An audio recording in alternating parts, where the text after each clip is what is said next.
Hey, welcome back to Henry VI Part 2 on Shakesyear. Today we get to hear primarily from Elianor in Act 2, Scene 4, but there's one line that the Duke of Gloucester is going to say, so this will be Elianor and this will be the Duke of Gloucester. To fill you in on a little bit of the backstory, Elianor really wants Gloucester to be the king, which he's not. He was the protector of the land when Henry VI was really young, but he yesterday had to give up his staff, so he is no longer protector of the kingdom because lots of people really don't like him and really don't trust him and think that he needs to be undone.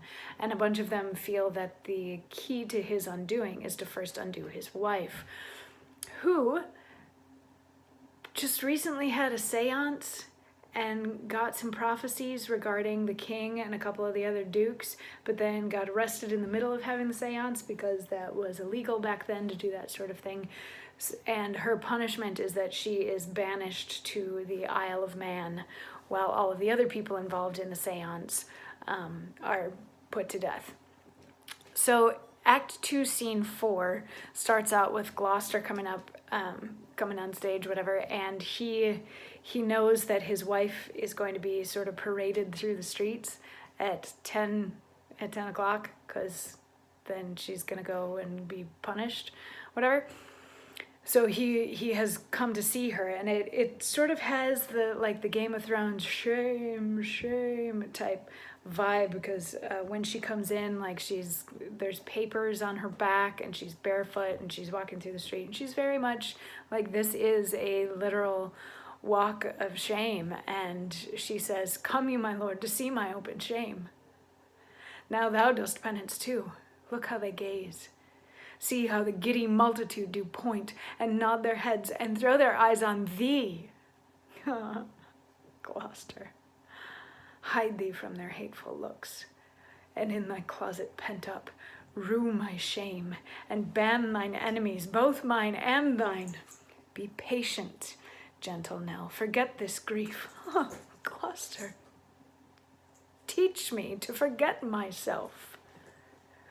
For whilst I think I am thy married wife, and thou a prince, protector of this land, methinks I should not be thus led along, nailed up in shame with papers on my back, and followed with a rabble that rejoice to see my tears and hear my deep-set groans.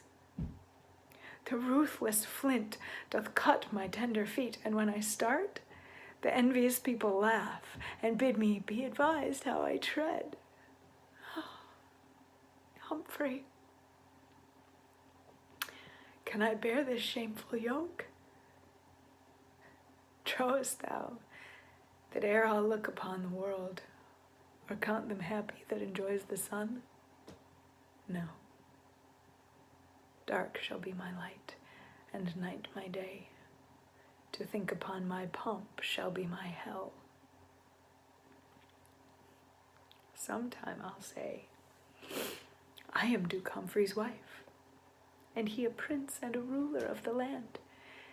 Yet so he ruled, and such a prince he was, as he stood by, whilst I, his forlorn duchess, was made a wonder and a pointing stock to every idle, rascal follower.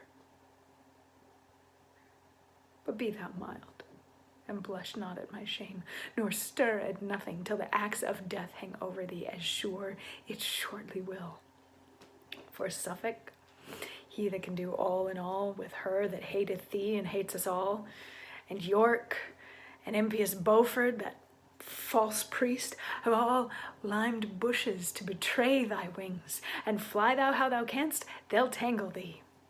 But fear thou not until thy foot be snared, nor never seek prevention of thy foes. And tomorrow we get to hear Gloucester's response to that, so I'm not going to tell you too much of where that goes.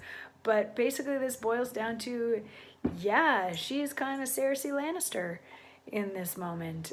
She is being shamed and made a spectacle of, and she is really bitter that her husband is not doing anything about it, but just standing there and letting it happen. And she's pretty sure that this is something similar to this is going to happen to him next, because everybody's got it in for him.